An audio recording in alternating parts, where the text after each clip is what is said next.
Dear Muslims, we are all painfully aware that as I speak right now, Gaza, the land where the great-grandfather of the Prophet ﷺ is buried, the land where Umar ibn Khattab radiallahu anhu walked through to demand and ask the keys of Jerusalem, is now under the most vicious attack that it has been for the last 2 decades.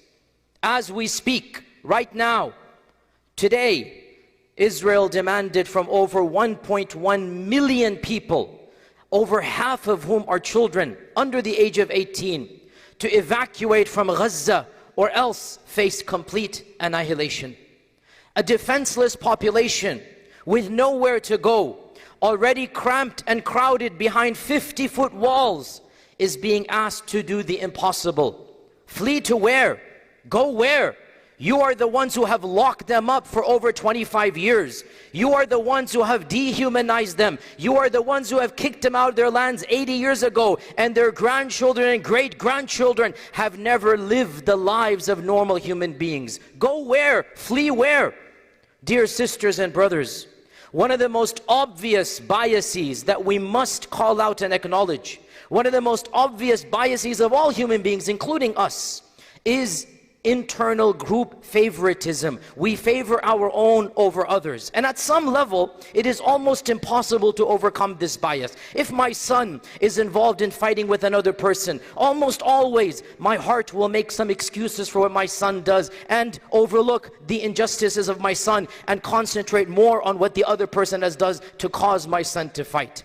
But this internal bias, it might be excused if there's a fight that is somewhat equivalent, if there's a punch here and a punch there, if there's a curse here and a curse there. However, when one side is desperately using violence, when one side is completely and totally unjustified, then we cannot excuse ourselves by saying, oh, this is group bias. And what we are seeing right here, we must call this out for what it is. This conflict that we are seeing is not between two equivalent groups of people, not at all. On the one side, we have one of the most militarily powerful apartheid regimes, one of the last settler colonialist enterprises in the modern world. And on the other side, we have largely defenseless 2 million civilians, uprooted refugees in their own homelands. There is no equality. There is no parity. We are literally witnessing in real live time on the media, from our politicians, from our president all the way down, from so many celebrities, from so many voices of power, the blatant and continued dehumanization of the one side, the ignoring of the plight of one side, and that side is Palestinian and Muslim. The entire narrative is constantly framed as a specific condemnation of one group and the tactics of one group and the recent events that one group has done. Go listen to every interview. Go look at every press release. Go look at what our own president has said. It always hones in on the tactics of one group. We condemn this. Do you condemn that? Very well. That is a fair question to ask.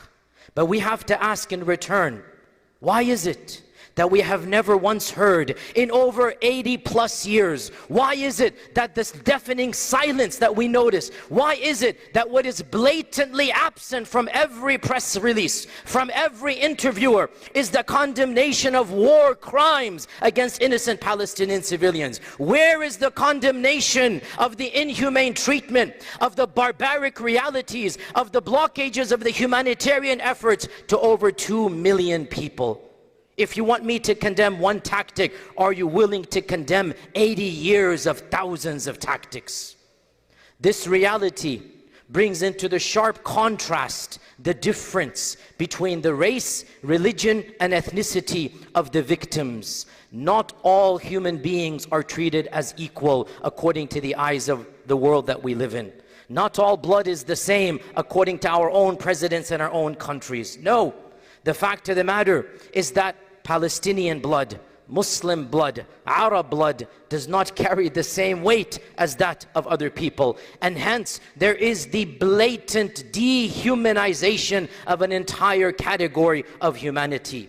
Sisters and brothers, my khutbah today is a direct call for action from every single person, not just here, but around the globe who hears my speech. I'm not going to go over the history of the issue. I've done that, and many have done that before. I'm not going to talk about the sanctity and blessings of Palestine, very easily available. I will not list in detail the inhumane conditions of the people of Gaza for the last 80 years. That too, Google it away and click it away. Very simple. Rather, what I want today is to ask all of you, without exception, to become active and to do everything in your power, with wisdom, with tact, to educate people around you about the reality of the situation. This is the very least that we can do. Every one of us, this is a call to action, to stand up, to learn yourself, and then to preach the truth to others. We must change the narrative. We must change the entire vision of what is happening in that land. And the only way that is going to happen is at the grassroots level, at the ground level. When you and I talk to our neighbors, our colleagues, our friends, when we get involved on social media, when we change one person at a time, when we eliminate ignorance from one person at a time, today is a blatant call for action. Today is the day that every one of us is going to get involved and try our best in the long run to change what is happening over there. The fact of the matter, brothers and sisters, is that many of us, we don't even know ourselves what to say. We are cornered. Our colleagues come, our bosses come, our corporations come. Unbelievably, corporations and universities in this country are blatantly getting involved in politics. What business does a corporation have releasing a statement? Why should a university get involved and take sides in a political matter? Unbelievably, across this country and in Europe and many Western countries, personalities, media personalities, Hollywood stars are getting involved in a political crisis, spreading misinformation. And anytime one of us stands up to educate, we are challenged. Do you condemn XYZ? What is your stance on whatever they might follow with that? And I have to stand here bluntly and say, we don't have to support a particular political party of Palestine. We don't have to defend a particular tactic when we want to defend the human rights of 2 million people of Gaza.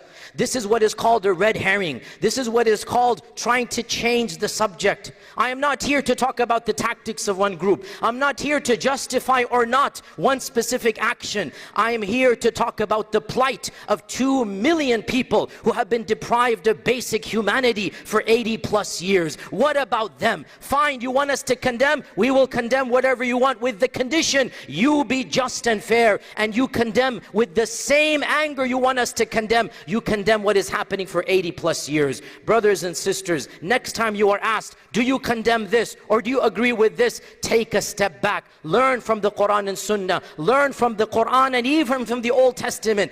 These are the tried and tested tactics of people before. Do you know one story in the Quran that this reminds me of? Fir'aun, the Pharaoh. The Old Testament tells us, the Quran tells us, the Pharaoh persecuted thousands of people. He killed tens of thousands of babies. He subjugated an entire civilization. The irony, the children of those civilizations are now subjugating others. He subjugated the children of Israel, and Prophet Musa was sent to them.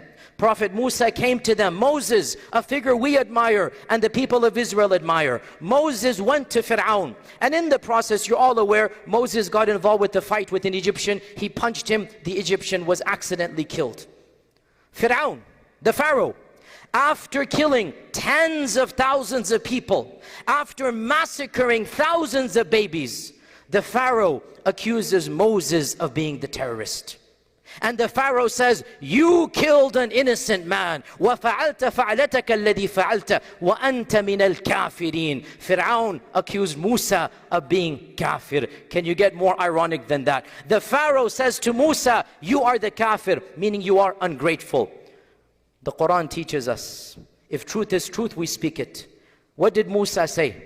قَالَ فَعَلْتُهَا إِذَنْ. I did it, you're right. I accidentally killed somebody. وَأَنَا مِنَ الضَّالِّينَ. I made a mistake. But then he challenged the Pharaoh, and he went back to the Pharaoh, and he said, what right do you have to mention this one mistake of mine in light of all that you have done? وَتِلْكَ نِعْمَةٌ تَمُنُّهَا عَلَيَّ أَنْ عَبَّدْتَ بَنِي إِسْرَائِيلَ. You have subjugated the children of Israel. You have decimated and massacred them. By what right do you mention one small mistake and one small perk you gave to me in light of your own history? This is what the Quran teaches us. We flip the narrative. We change the script. Even if some of you feel we need to condemn a tactic, that is on you. Me personally, I will not apologize, and I will not have anything to say about what subjugated people do. But if somebody feels that they need to do that, as long as you move on to the bigger picture and you say, okay, how about what is happening there for 80 years? The Seerah teaches us a similar incident. When the Muslims were expelled from Mecca, when the Quraysh killed and persecuted dozens of Sahaba, when Ammar saw his own parents, Yasir and Sumayya, literally shred into bits, when Bilal is dragged through the streets, when the Prophet ﷺ is attacked and attempted to be assassinated, and the Muslims flee for their own lives. In one skirmish, some of the Muslims were engaging the Quraysh in the sacred territory of Al-Haram and during the sacred months, and they killed one Qurashi. The Quraysh immediately began spreading news. Oh, look at these terrorists. They are killing a Qurashi on sacred grounds inside the Haram area in the sacred months, the Ashhurul Hurum. These are the real terrorists. They are disobeying the law of Allah. They are disobeying every law known to us. And so this became problematic for the Muslims. What do we do now? I mean, technically, this Qurashi was killed in the sacred Haram, and he was killed in the sacred months. So the Muslims were perplexed. Allah revealed in the Quran, listen to this. وَيَسْأَلُونَكَ عَنِ الشَّهْرِ الْحَرَامِ قِتَالٍ فِيهِ. They ask you about fighting in the sacred months. They ask you about what happens when somebody's killed in the sacred months. And Allah says, and this is what we should say, قُلْ قِتَالٌ فِيهِ كَبِيرٌ. Killing anybody on sacred land and in sacred times, it is kabir, it is a sin, it is something that should not be done. Allah did not justify this. Allah did not sanction this. This is not something that theoretically is good to do. But then Allah subhanahu wa ta'ala speaks to the Quraysh, and Allah says to them, but you preventing people from coming to the Masjid al-Haram, expelling innocent people, massacring them, spreading your fitna and fasad, it is much bigger and a far greater crime than one person having died. وَالْفِتْنَةُ أَشَدُّ مِنَ الْقَتْلِ. And your chaos in the land is far worse than the killing of one person that you are angry about. This is what we call Islamic justice. Muslims, we do not need to defend tactics. Muslims, we do not need to defend that which the general rule of humanity and a people of faith says should not be done. Because we know the general rule of all societies, of all people of faith, of international law, and yes, of our Sharia, is that innocent people should not be killed. Innocent women, innocent children who do not pose any threat should be spared. And we preach this publicly, and we say it unabashedly. But we also point out, not to justify, not to condone, but to educate, to contextualize, to illustrate the reality of war. Again, not to validate, but to educate, that the targeting of innocents during times of war, during times of conflict, this is a brutal reality that happens across the globe. And the very people, the very organizations, the very countries that are pointing fingers are themselves guilty of far greater crimes in this exact same genre. Once again, I have to be super careful. Every word I say will be taken by Fox News and by Memory and others and misquoted. So I must be careful. This is not a justification. This is a contextualization. This is an education, so we understand war is brutal, and sometimes things happen in war that nobody wants to happen. Our own country of America, which of course claims to follow international law and usually says we should not kill innocent civilians. United Kingdom, that has also signed on to these international treaties. During World War II,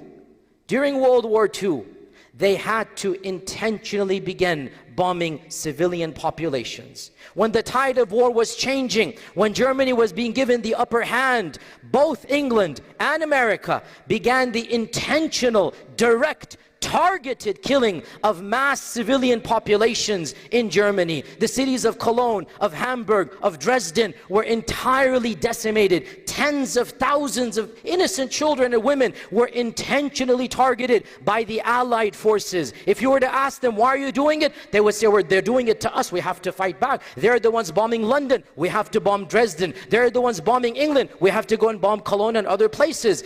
Wars, sometimes the retaliation occurs that is beyond the laws of the land. And again, let us not forget, sisters and brothers, the awkward reality. It is an awkward reality, no justification, but facts are facts, that when the war was shifting, when Germany was seeming to have the upper hand, our country, America, spent the equivalent of over $30 billion on the Manhattan Project. And do you know what the Manhattan Project was? The Manhattan Project was an intentional research and survey to create the deadliest bomb hitherto unknown to mankind. They wanted to create the atomic weapon, and the purpose of that weapon was what? It wasn't to bomb the forces of the Germans, it wasn't to annihilate the soldiers, it was intended to create the largest group of mass civilian casualties that the world had ever seen. Groups of scientists, groups of engineers, groups of physicists, they came together in secret locations for years on end. Billions of dollars were spent, and the explicit purpose, no peace, no cancer research, no nothing. We want to create the most effective bomb to kill whom?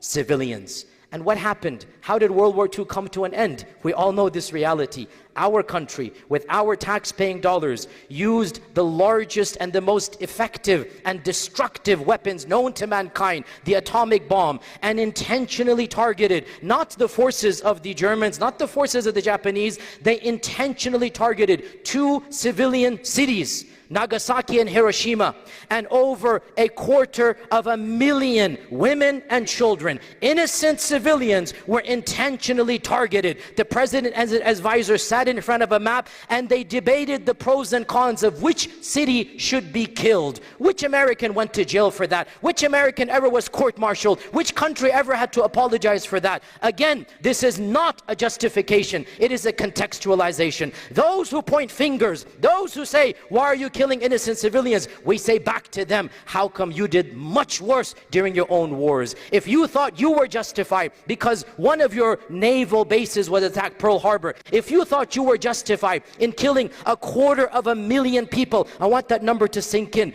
250,000 innocent people. And you know the worst part? They intentionally chose mid-sized cities. They didn't want too large, they didn't want too small, to send the right message, what we can do. The evil nature of wanting to kill 200 and the entire cities wiped out. Excuse me, you have no right to point fingers at another group that might be doing things unethical. I'm not justifying, again for the record, I'm not justifying, but I'm sorry, you have no right to point your fingers at a group that is doing much less than what you yourself have done in response to much worse that was ever done unto you. History, sisters and brothers, makes you powerful. History educates you, and if you know your facts and you know your realities, no one can defeat you in a debate. The purpose, once again, is not to justify, but merely remind us that those people who are most eager to point fingers are usually the most guilty of having done the same crimes. As for me, I have no qualms stating loudly and clearly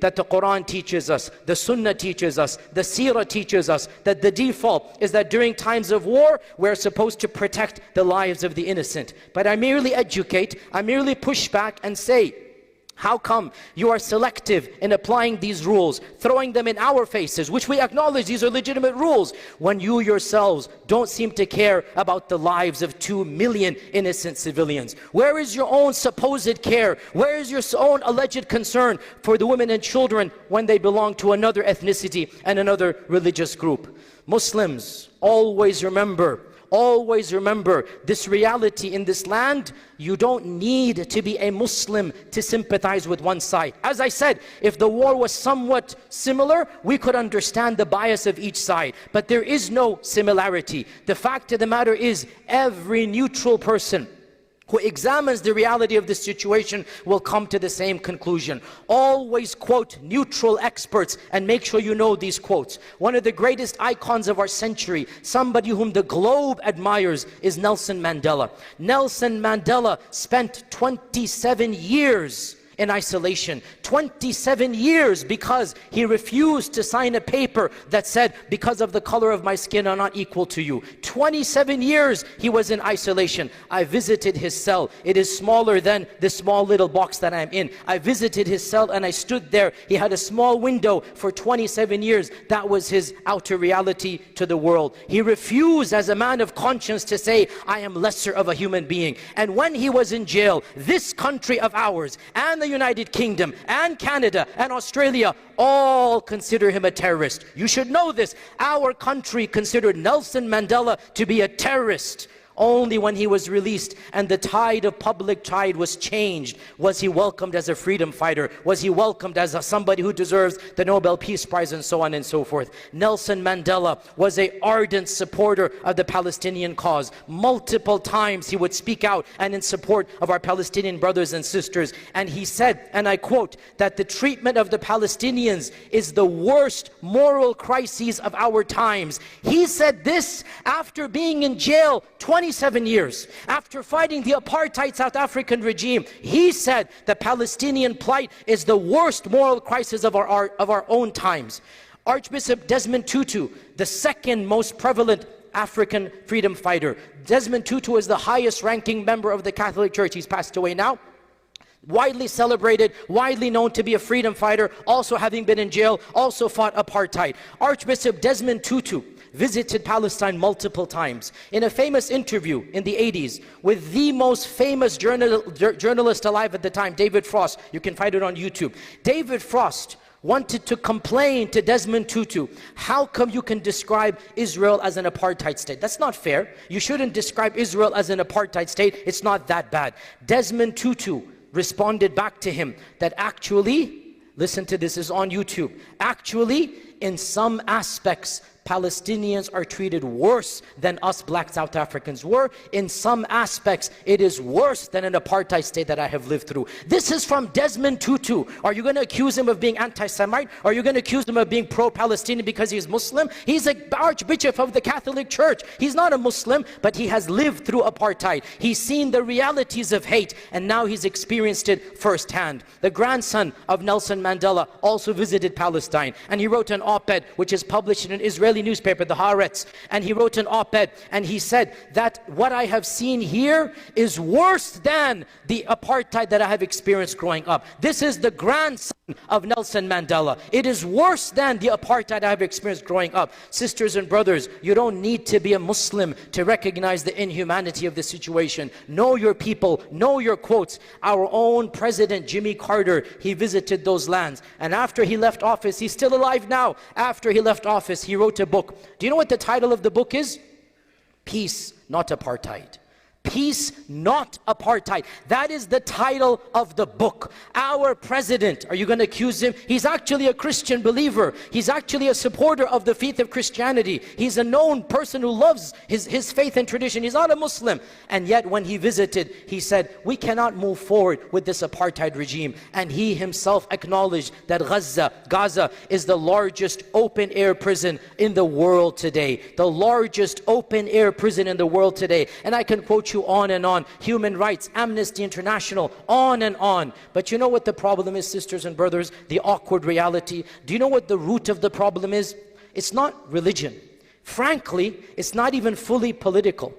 The brutal and raw fact of the matter is that so many people on our side of the world, in spite of our education, in spite of our achievements, in spite of we're living in such an enlightened era, so many people are still completely and totally wed to the notion of the superiority of their own race over that of other people. The root of the problem, frankly, is a racist outlook on the Palestinians and the Arabs and the Muslims. The root of the problem is the superiority complex that they don't view Palestinian blood and Arab blood and Muslim blood to be equal to their own. And therefore, when they see all that is happening, when they see all of the tactics critics, their hearts do not stir. There is no emotion because they view themselves and their race and their faith as being more human than that of others. And this is what we see around us when we listen to interviews, when we see the tweets, when we see the endorsements from politicians. Subhanallah, sisters and brothers, you know,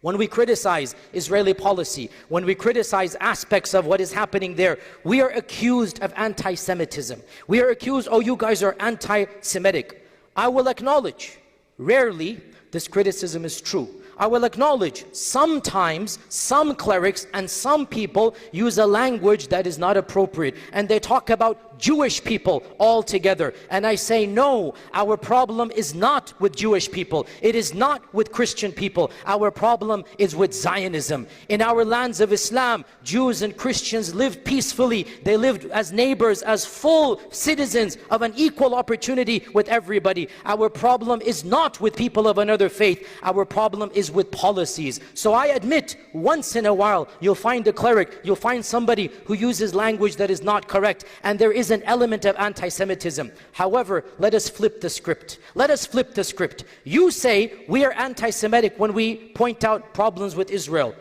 Let me flip the script.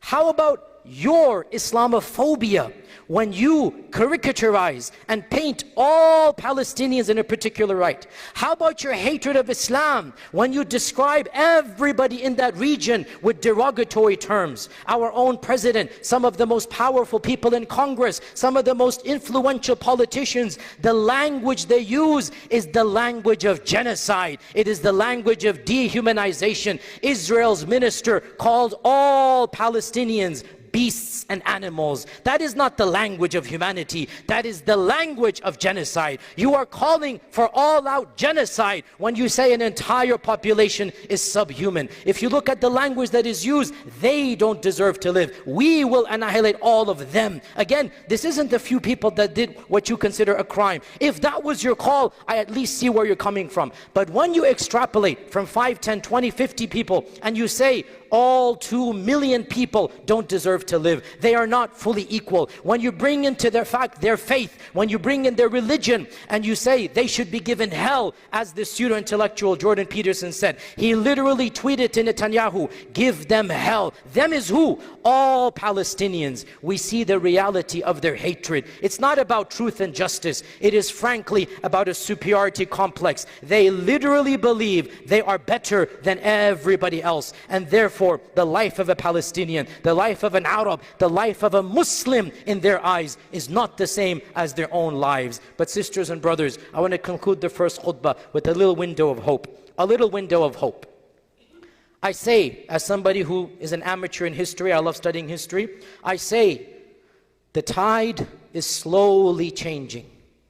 Slowly, but inevitably, the tide is changing. For 3 reasons. Firstly, social media and the proliferation of videos and cell phones and the immediate access that everybody can have to the truth.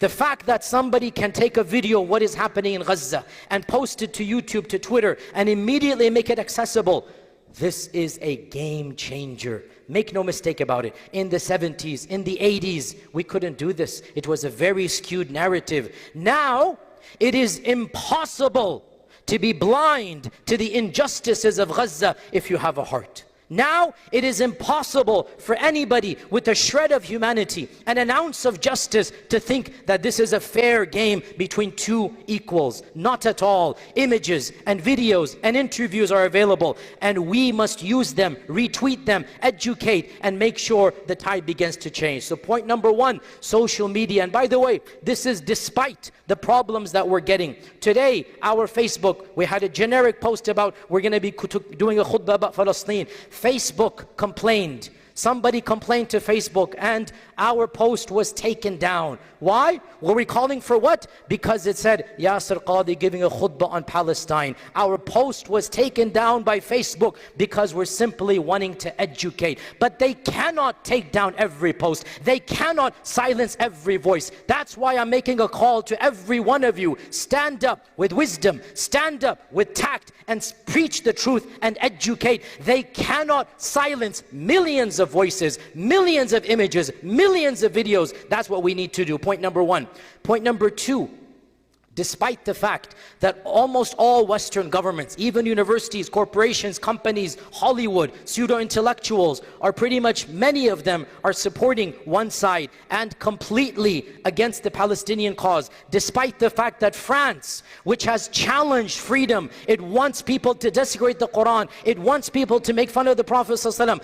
France has banned protests when it comes to Palestine. Germany has banned protests when it comes to Palestine. England is thinking of criminalizing holding a Palestinian flag. Look at the irony of free speech. Where is the free speech when our Prophet ﷺ is being insulted? You told us to shut up and sit down and let us do what we want to do. When we're clamoring for human rights, all of a sudden it is illegal in England, in France. It is illegal in Germany.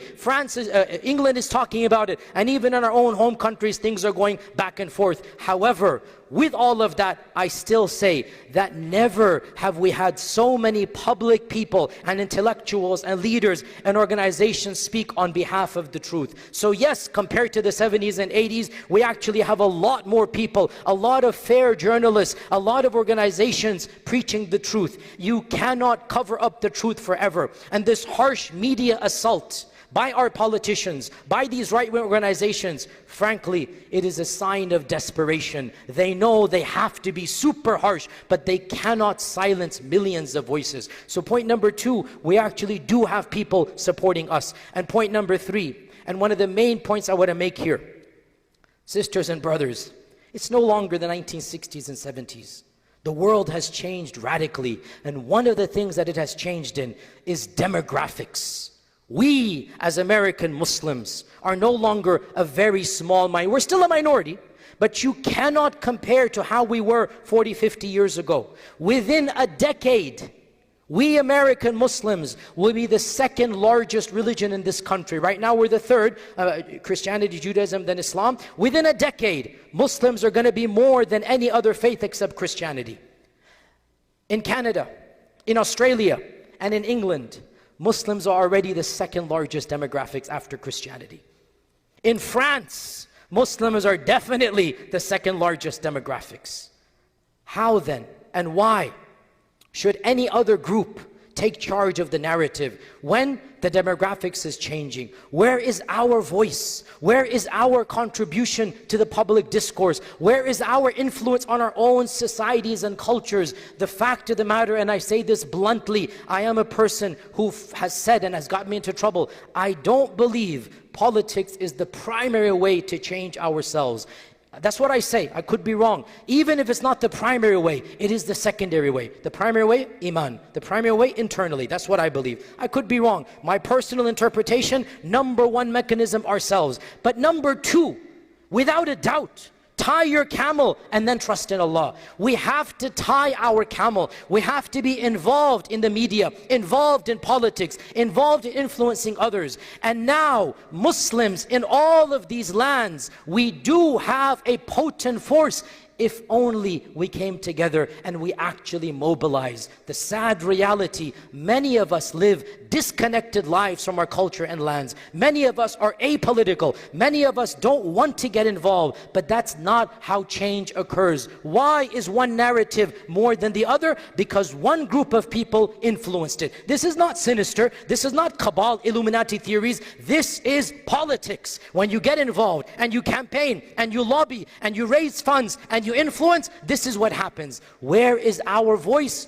Almost absent. That needs to change. And I say this as somebody who bluntly believes politics is not the primary mechanism, but is the secondary one. So sisters and brothers, one of the wisdoms of trials and tribulations is people of truth, people of courage, people of integrity, they come to the forefront. During trials, we separate the munafiq from the true person. We separate the coward from the brave person. We are currently witnessing such a trial. Our masjid has been threatened today for this khutbah. You guys don't know about this, I'm telling you. It has been threatened today. Not violence, but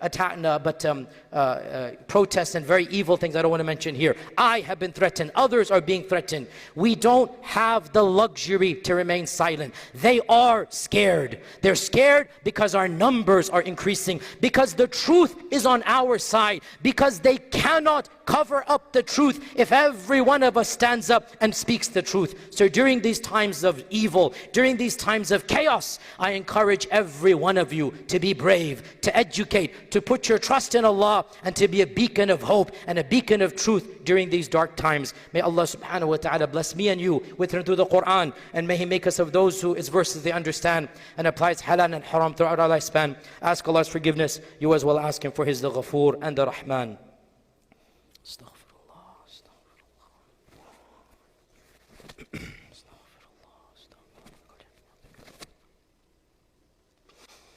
الحمد لله الواحد الأحد الصمد الذي لم يلد ولم يولد ولم يكن له كفوا أحد وبعد. I reiterate my main point, sisters and brothers. I reiterate my point not just to us sitting here, but to every person who sees this khutbah and sermon around the world. This is a call of action. We cannot help our brothers and sisters physically over there. We cannot do so for many reasons. In fact, what is even more painful, we cannot even raise funds that will reach them. Right now, I'm sorry to be blunt with you, nobody can raise funds, and actually, you can raise funds, it won't reach them right now. Right now, I just spoke with my own organizations and agencies, there is a blockade. There is an international blockade. You cannot give baby powder to babies. You cannot give medicine to children. You want to talk about inhumanity? This is the inhumanity. Raise as much funds as you want. Right now, it will not reach them. Don't be discouraged to raise funds. Raise funds. When the blockade is lifted, that will come immediately. But understand what I'm saying. As we speak, no food parcel can be delivered to Gaza. No aid can go to Gaza. Nothing can go there. So what can we do? Sisters and brothers, there are two wars going on right now. There's a war of bodies over there. And that's something we cannot do except make dua to Allah.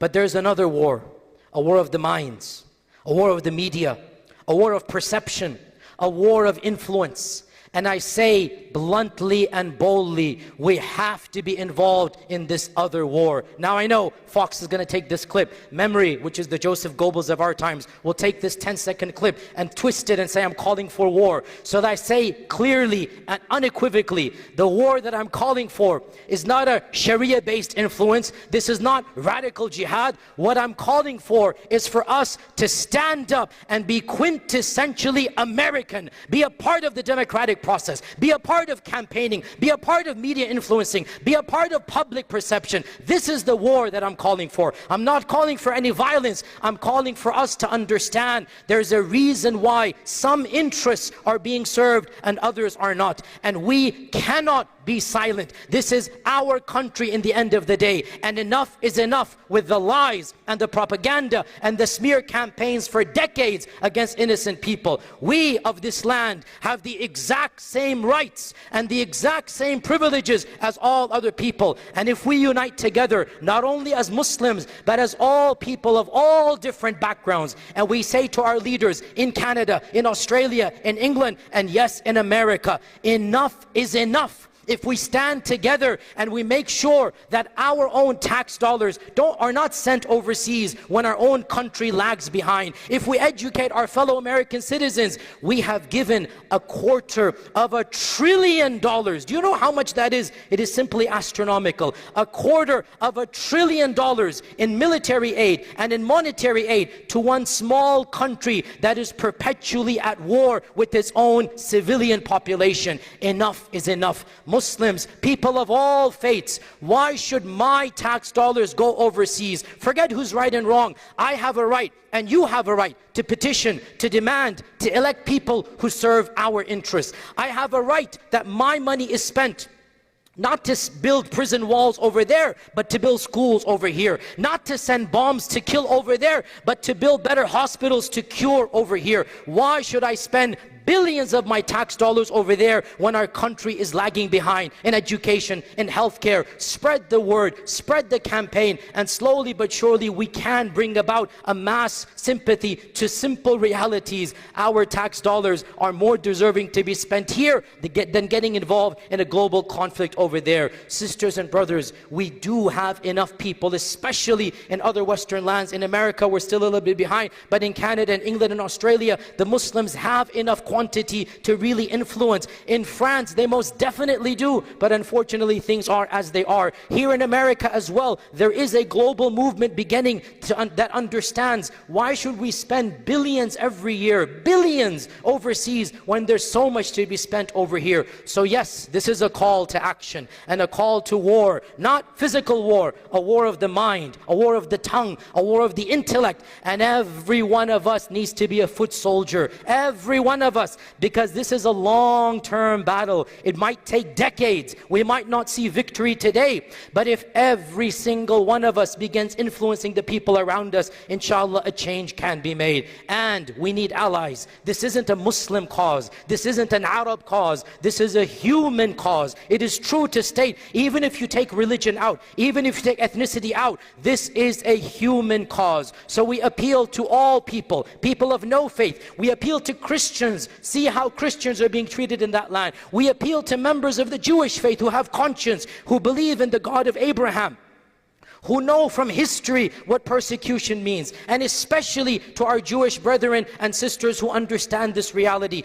I have visited Auschwitz and Dachau. I have visited the death camps. I have heard directly from Jewish survivors of the Holocaust. I have seen a person take his hand and show me the tattoo that the Nazis have done. There's a picture of that in the New York Times. And I see what hate can do. But I say loudly and clearly to my Jewish brethren, you cannot invoke the memory of a Holocaust to inflict another potential Holocaust on innocent victims. And it is heartening to see so many in the Jewish faith understand this. There's an organization called Jewish Voice for Peace, which is asking for human rights for Palestinians. There are many ultra-Orthodox rabbis who are opposed to the political program of Zionism. We Muslims need to ally with them, take lessons from them, and join hands with Christians, Jews, people of no faith to clamor for a human rights issue in this area. Muslims, the path ahead might be long and treacherous. The path ahead might be full of some setbacks.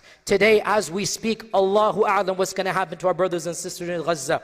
But the long-term war is not judged by one battle. We might lose a few battles. May Allah protect and may Allah forgive and may Allah bless. We might lose battle today, but the war in the long term is going to be won. The war of minds, the war of truth, the war of justice. Why?